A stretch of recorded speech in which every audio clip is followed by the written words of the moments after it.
So I remember I was telling the dragon there, I was like, we just want one fish and we'll return it. But I didn't tell the dragon how I was going to return it. So we were going to return it dead, basically. But we were going to return it. Welcome back, you guys. I'm Tassie, and this is going to be one of my ghostly update vlogs. This one is going to be geared a lot for Hmong people. I had a lot of questions come through from somebody, and I'm going to be trying to answer them as best as I can. And then this is also a continuation from my last video where I had talked about the Suggat. So let's go ahead and get started. Now, for the Suggat, okay, so for anybody who doesn't know, Hmong people, we have traditionally, and even if like you go to church and stuff like that, sometimes people will still have a Suggat. But it's basically where your ancestors, it's kind of like a small mini shrine for your ancestors, entities that protect your household and stuff like that, they stay at this little shrine. Now, depending on what clan you're from, you can have, your shrine can actually look very different.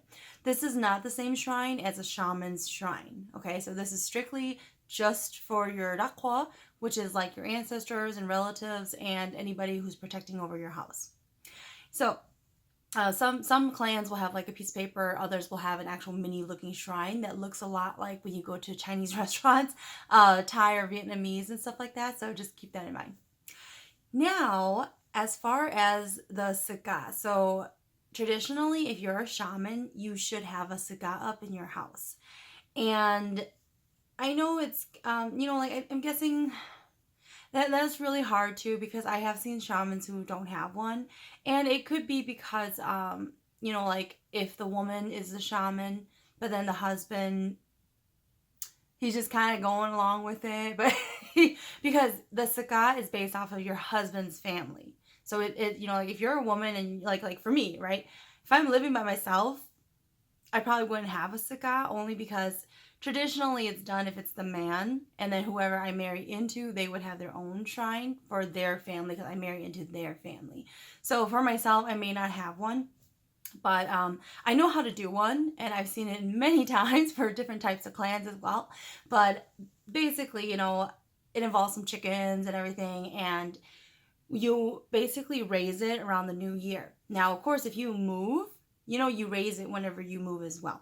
And you keep it up all the time, even when you put it down. So you put it down once a year around the new year, like when the new year is ending, and we call it like nopicho, which is like 30 meals. You eat that whole month, but really we just do one meal. And you put it down, and then you literally have to like redo a new one and raise it back up. And this all happens within the same day, just a couple of hours. Traditionally, though, for a lot of clans, they practice when you raise the Suggat, you cannot spend any money for 3 days. Now, this is if you, in advance, like let's say you're going to do your Suggat tomorrow, tonight I would make sure I give like $300 to somebody so that whenever I need to buy something, they would just use that $300 and buy it for me. So, and the whole theory behind that, why you can't spend money for 3 days, is to help you save for the coming year. That way you don't, if you end up spending money, then the theory is that you would lose money that year. So that's why. And it's really hard for families who do the Suggat around Thanksgiving, because in America we have what's called Black Friday, and I shop for Black Friday. So everybody hates it if it's done, like Thanksgiving or, so it's just like we can't spend money for 3 days. It is very, very hard. So I know for like some people, like some households, they will purposely plan, like if you're really close, they would plan their Suggats on different days. So that way people will be able to spend money for you. Now, the important thing about the Suggat is that you cannot touch it. You can never ever touch it. You definitely can burn incense sticks and pray at the Suggat as well, especially if you don't have a shrine, like a shaman shrine. And let's say you are not an individual who is the shaman, you would then pray at the Suggat. So, use just to the ancestors and everything like that, for well wishes, for something coming up that you're going, like maybe you're traveling far, etc. So you can do that, but you can never ever touch it. Now, the funny story behind this Suggat and me, I was actually at a girlfriend's house, and she was doing her son's birthday, and their Suggat was actually in the dining room. And this is like a split level house. So it's an open floor plan where the kitchen, the dining room, and the living room is, right? So their Suggat is up against the dining room wall. And they had their dining room table there and we're rolling egg rolls there. And so like I remember like we're talking and I'm laughing and I remember I bumped my head backwards and my hair got caught into the feathers on the little Suggat thing. There's chicken feathers on there. My hair got caught into it and I was like, oh my god, like I started freaking out, like I touched the Suggat, right? And like everybody's like, oh, it's fine, you know. And my spirit guides, they didn't even say anything to me when that happened, right? But then they were just saying don't, but they were telling me like don't keep leaning back. But then I was laughing and I just totally ignored it and I just went bam. So anyways, I was fine. And typically if somebody touches someone else's Suggat in their household, then the family tends to get sick, right? So I felt really, really horrible. And what ended up happening was everything was fine. You know, I went home that night, everything was fine. And then in the morning when I got up, I was gonna get ready to take a shower. And I remember I was like, I felt like something was off. Like something was wrong, but I couldn't figure it out. And you know what? I think maybe I was still kind of scared. Like it kind of felt like when you like when you like lose your spirit because something scared you so much. So it kind of felt like that with me. And I was like, you know, something's off, you know. And then I was like, I went to go shower and I was still kind of thinking about it. And I was like, you know, maybe it's okay, you know, like maybe it's nothing. And then like as soon as I pull open my curtain, there were a ton of people in the bathroom just staring at me. These were all spirits from the other clan. It was the Tao clan that I had accidentally bumped with my hair. They were all standing in my bathroom just giving me this dirty look. This dirty, dirty look. They were so mad at me. Literally, you guys, I was like butt naked coming out of the shower and just standing there. And there was like all of these spirits staring at me. And basically what it was they wanted me to apologize for bumping the Suggat. And in that moment, I completely forgot. I totally forgot to even apologize to the Suggat that I ended up bumping it. So I was like standing there like butt naked, like apologizing to them that I won't do it again. It was a complete accident, you know. Oh, yeah, it was so don't bump the Suggat, you guys. The family was fine. It was just their spirits had followed me home to like be like, hey, we're waiting for our apology. You haven't apologized to us. So yeah, I guess if you ever do that, just make sure you apologize directly to the Suggat. Even if you feel like you're just talking to a piece of paper or a shrine, just do it. Just do it. All right, so a bunch of other questions. So I was asked, how do you prevent a ghost from like following you?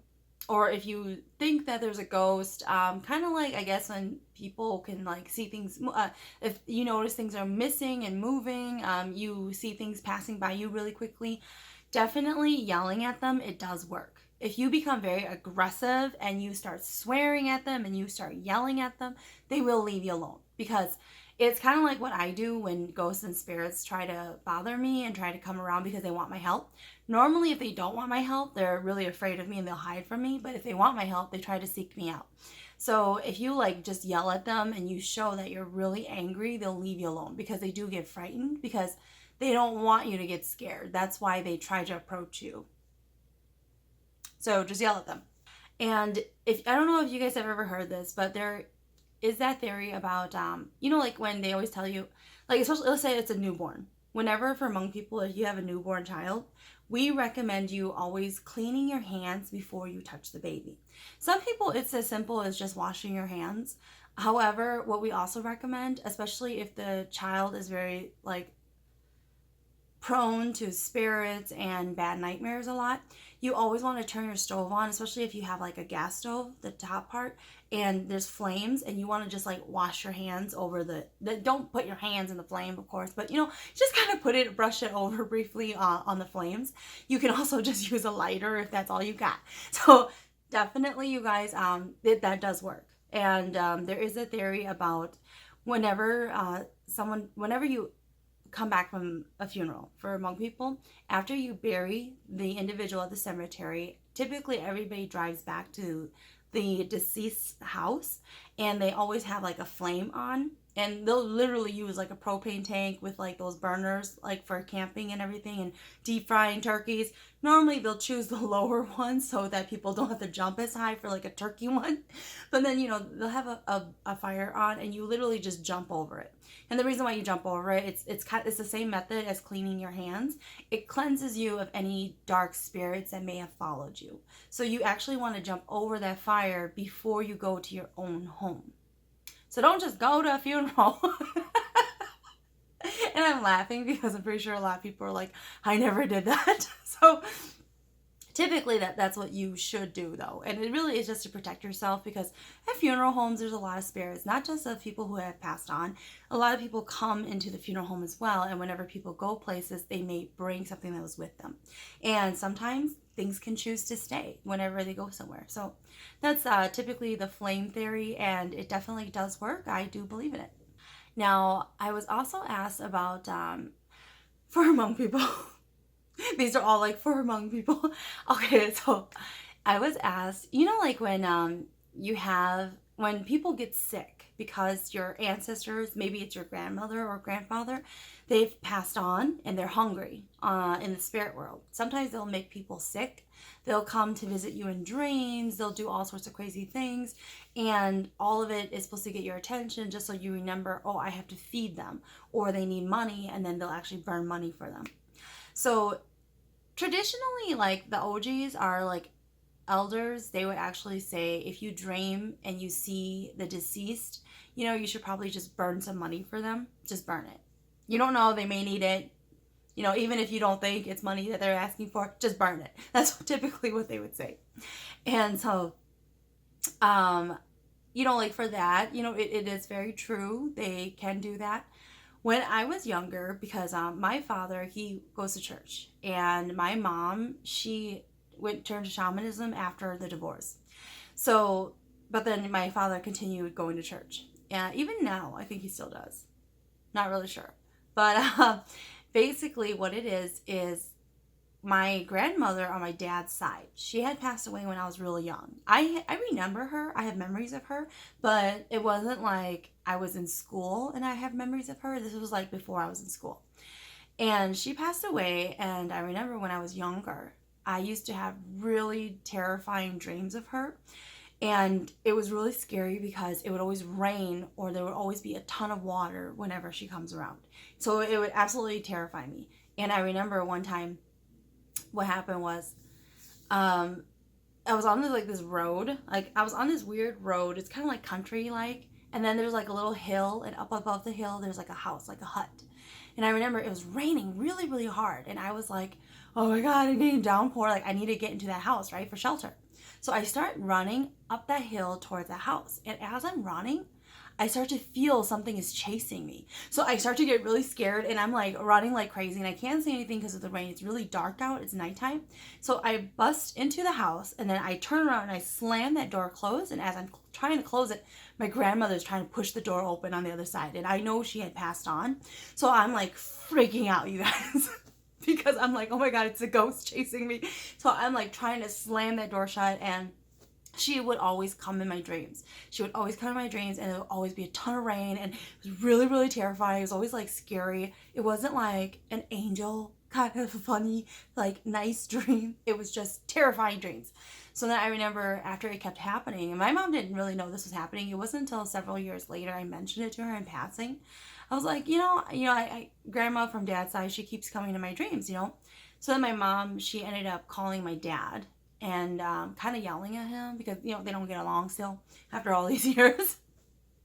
But she like yelled at him, and basically what it was my grandmother was hungry, and she couldn't reach my father's side because all of them go to church. So she came to me because I was going to become a shaman, and I had an easier link to her. So she came to me and found me. But my mom was really mad because in my mom's eyes, like, we're not my father's child anymore. So she thought it was rude of my grandmother to come to me when she's not my real grandmother. Because they had gotten divorced. So, that's why my mom was really mad about it. But my dad, he ended up just doing a meal for my grandmother. And then since then, she didn't come back to me in my dreams. But when I became a shaman, there was a time when I actually saw her in the spirit world. The real spirit, the angel one, not the crazy one that kept chasing me in my dreams. Now, the next part is basically about dragons. So, dragons, tigers, and snakes. Oh my. So, like, I had to say that. So, when you go into the spirit world, there are animals that you may come across.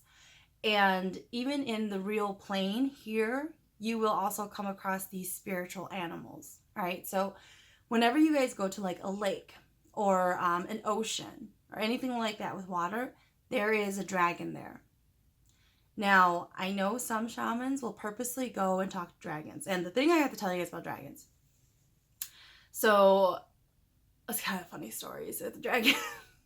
All right, so in the spirit world, you can ride on a horse or you can ride on a dragon, all right?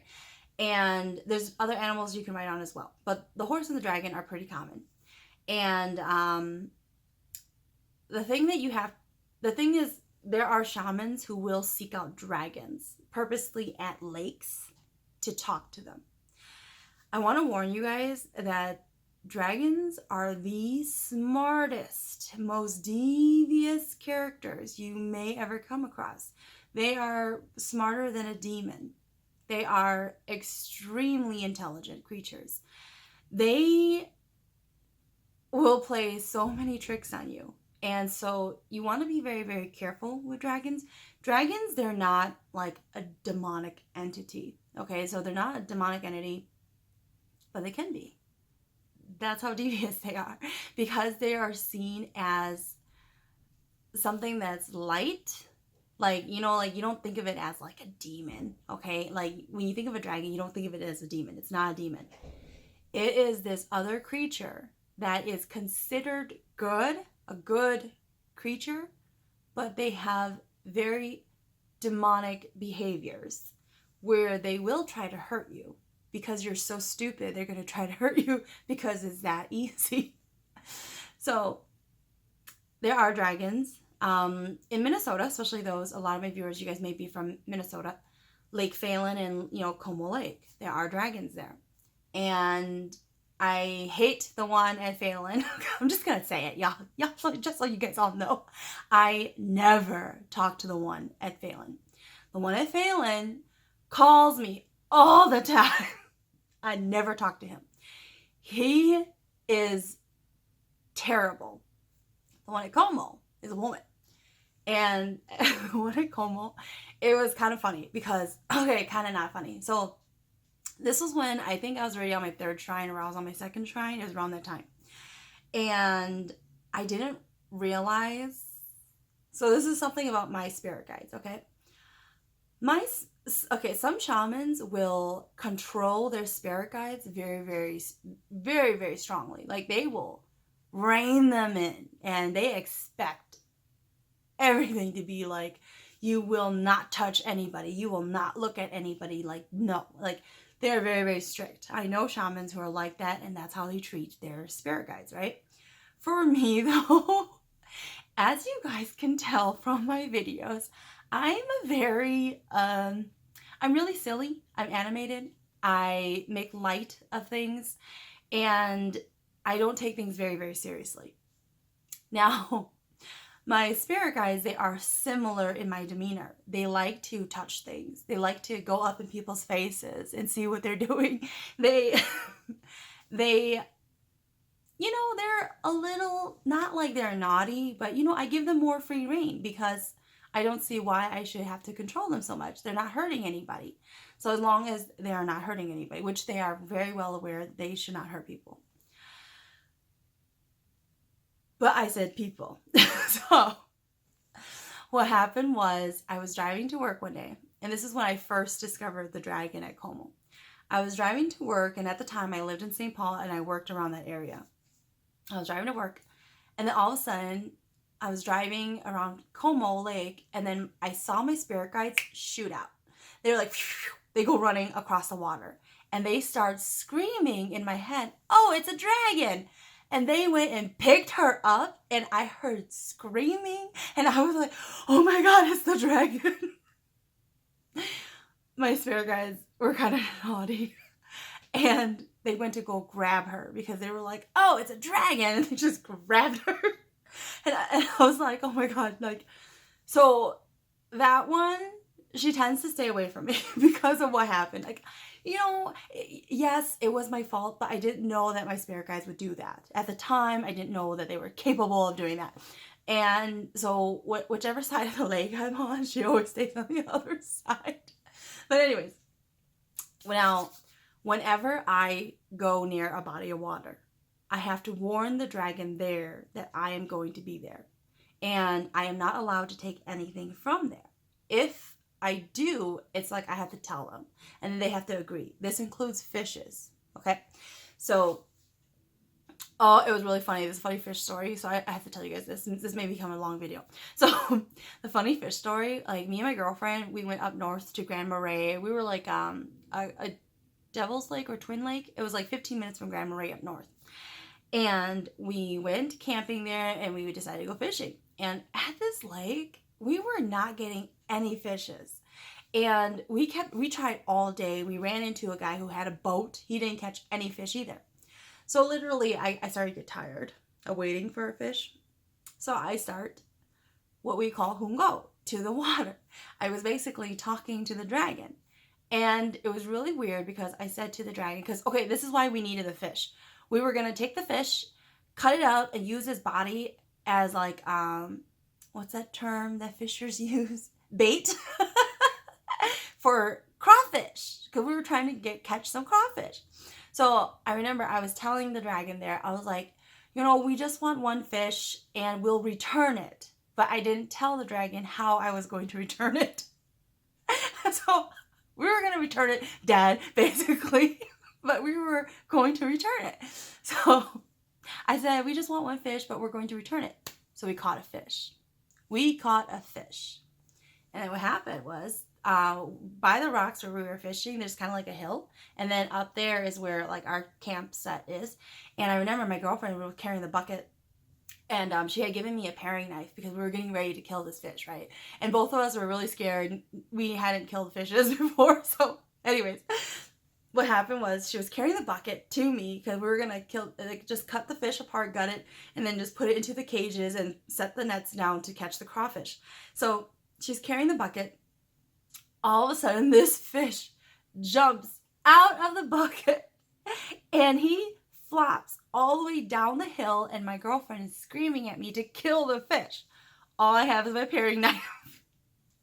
So literally, I'm screaming at the top of my lungs, and I'm like, trying to stab this fish. The fish is magically ditching all of my stabs, and then plop, he goes back into the water, and I was like, oh my God. That was the worst fishing experience of my life. So yeah, they agreed to the deal. They gave me my one fish, but they took it back. I was so mad. We did not catch any more fish after that. That was the only fish. All right, so the reason why I have to warn dragons whenever I'm going to come around a body of water is because they are afraid I'm going to do something to them. And if they become afraid I'm going to do something to them, then they'll start to gear up, ready to attack me as well. So I always have to let them know I'm coming. And this is even now, even though I'm no longer a practicing shaman, I have to let them know before I actually come. I always just tell them like, hey, I'm coming around this body of water whenever I plan my travels. Just to prepare you, I won't touch anything, I won't do anything to you, this is my promise to you, and then I'm totally fine. If I go by a body of water and I actually don't do it, this was actually when I first stopped being a shaman. I went up north and we went whitewater rafting on the St. Croix. Whitewater rafting? No, it was not like that. It was just water rafting. Whitewater rafting is something you do in Montana when you go to Lake Glacier. But anyways, so this was just, you're on a boat, you're rafting in this like rapids, basically. And so when I went, and this is when I first stopped being a shaman, and I didn't know. I didn't tell them in advance, and I actually got really, really sick afterwards.